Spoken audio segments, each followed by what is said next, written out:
نرجع نركز بقى، بناكل ايه وبنشرب ايه وبناكل ايه. صيف خلاص، فاضل مثلا في اخر 4، في اخر شهر 4 فاضل مثلا كام شهر؟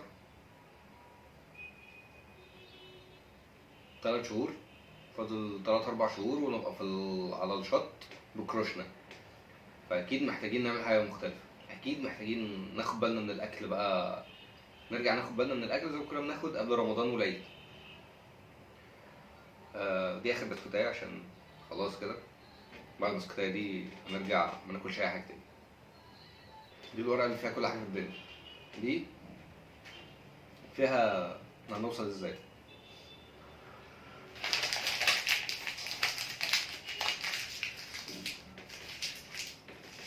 مبدئيا يعني دلوقتي احنا محتاجين نرجع نركز في الاكل تاني. كنا بنركز في الاكل ازاي اصلا؟ يعني انت كنت بتاكل ايه قبل رمضان؟ انت مش فاكر انت كنت بتاكل ايه قبل رمضان؟ انت فاكر ان انت في رمضان المغرب بيأذن نروح ناكل ورق العنب والبشاميل بقى والليله دي كلها.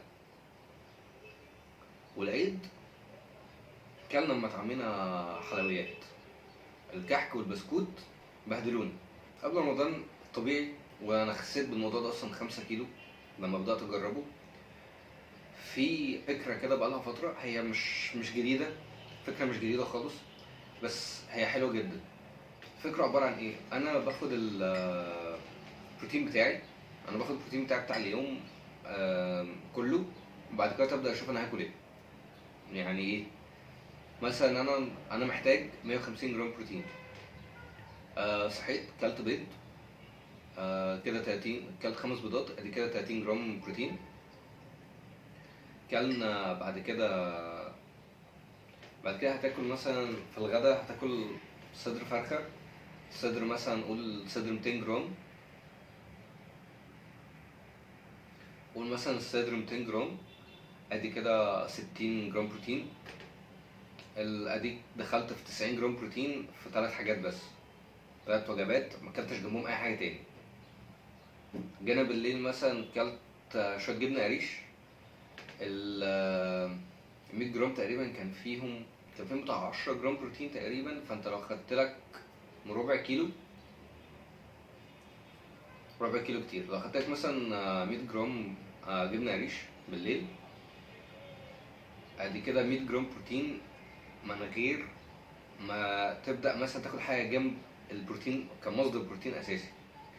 جيت مثلا خدت سكوب بروتين، لو انت معاك سكوب بروتين على حسب بقى السكوب اللي معاك فيه كام، بس يعني هو حوالي من 25 30 جرام بروتين.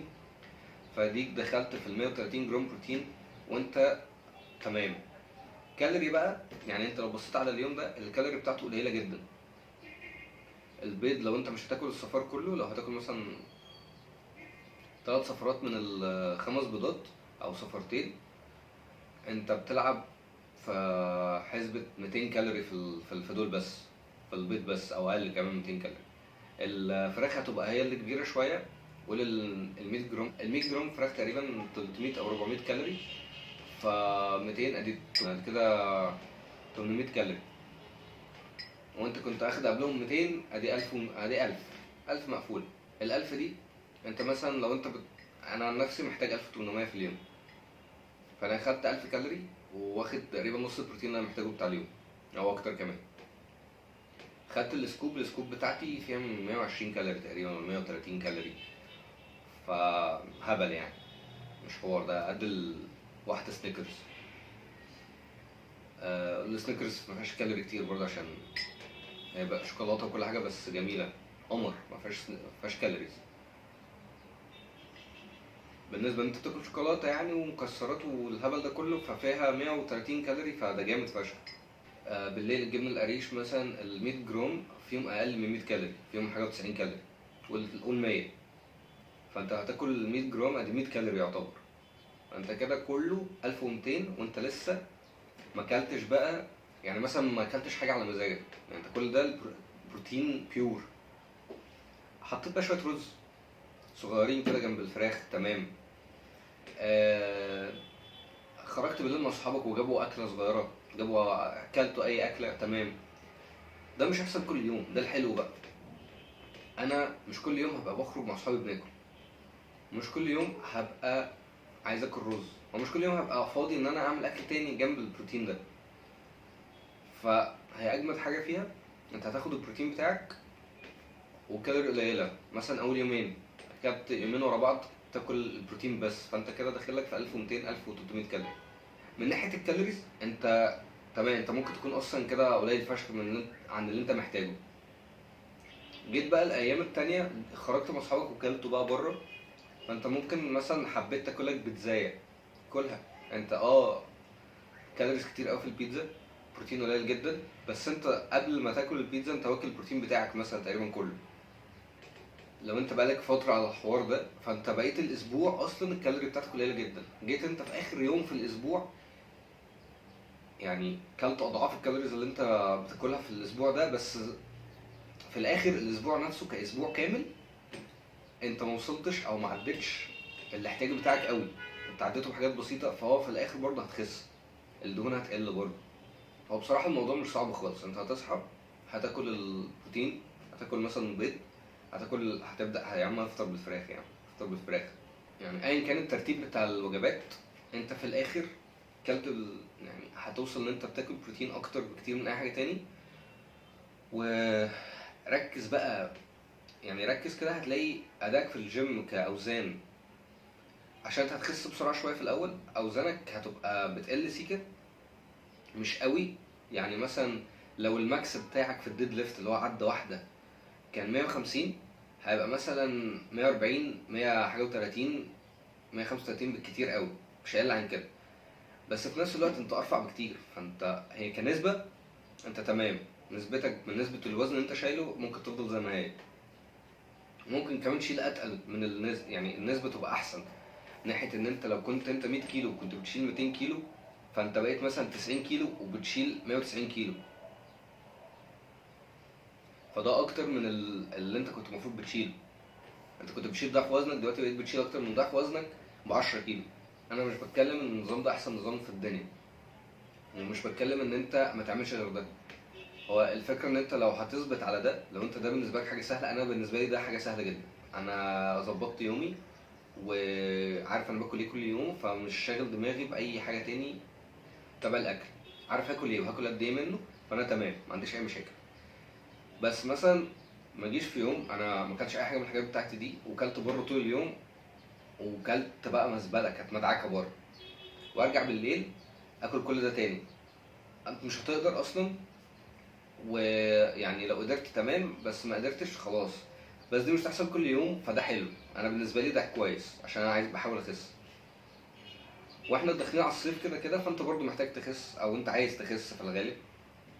بس لو اول سنه ليك في ان انت بتشيل حديد، يعني في ناس كتير بتقول، وده رايي انا بصراحه بشجعه لان انا لما عملت عكسه ما استفدتش قوي، ان انت اول سنه ليك شيل حديد، على قد ما تقدر ما تعملش اي كت طول السنه دي، انت بتبلك بس.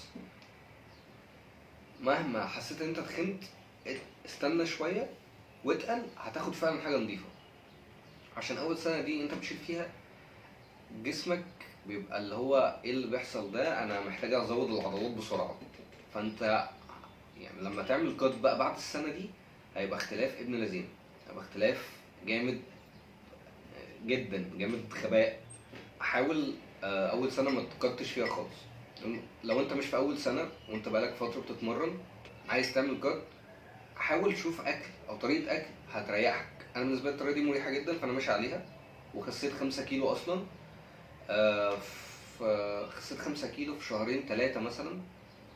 وبالنسبه لان انت حد بيتمرن وما تعتبرش في الاول كخسسان، يعني انا كنت 82 بقيت 77 في شهرين 3. ما نزلتش قوي يعني ما اعتبرش خسيت جامد، بس في نفس الوقت انا مش حاسس ان انا خسرت اي عضلات ولا اي سترينث، بالعكس انا حاسس ان السترينث بتاعتي بتزيد نسبيا للوزن بتاعي. انا وانا 82 كنت بديد ليفت 160، انا دلوقتي 77 بديد ليفت 140، ممكن عدتين بدل عدة، بس ال 160 دي انا ما شلتهاش غير مرة واحدة، وما جاتش تاني. فما يعني هي كده كده ده ماكس انا مش بوصل له دايما، بوصل له لما اكون نايم كويس، مريح كويس، واكل كويس، واخد بري ورك اوت او شارب قهوه كويس قبل ما اخش اتمرن. لكن 140 انا ممكن اشيلها دلوقتي، هشيلها عده واحده، بس مش لازم اكون لا نايم ولا يكون معايا حتى الشدات او السترابس، ولا اكون مريح ولا اي حاجه من الحاجات دي. يعني انا لو يوم نزلت خدت فيه بري ورك اوت ونايم كويس واكل كويس، انا ممكن فعلا اشيل 160 عادي او 150، بلاش 160 عشان ما جاتش غير مره بصراحه معايا وكانت الفورم تعبانه. فلو انت مثلا لقيت نظام تعرف تمشي عليه الشهرين اللي جايين دول، 3 اللي جايين دول، وهتخس وهتبقى مبسوط بيه ومرتاح ومش حاسه مجهود، لا مجهود ذهني ولا مجهود جسدي عليك، فتمام. اي نظام ودي بيه. لو محتاج مساعده في التمرين، في الاكل، او في اي حاجه بخصوص الجيم، ممكن تعمل سبسكرايب للشانل، تدخل الجروب بتاع ديسكورد. على ديسكورد هيبقى موجود اللينك بتاعه في الديسكربشن تحت، ولايك بالمره لو انت عجبك الفيديو.